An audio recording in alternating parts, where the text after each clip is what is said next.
छोटू जी, हम दोनों मिलकर के आज 2 साल से प्यार किया। आज मेरे घर में कोई नहीं है।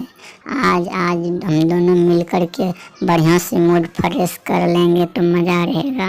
हाँ आरती, ये बात तो सही है। हम लोग 2 साल से प्यार किए हैं, एक को बार किधरों मिलने के लिए नहीं गए हैं, लेकिन अब जाना पड़ेगा, बढ़िया से मस्ती करना पड़ेगा, फिर मजा आएगा। छोटू जी, अब बहाना तहाना नहीं चलेगा। 2 साल से बहुत बहाना कर चुके हैं हमारे साथ, लेकिन आज मेरे घर में कोई नहीं है। आज अब मेरे साथ कुछ करना पड़ेगा आपको।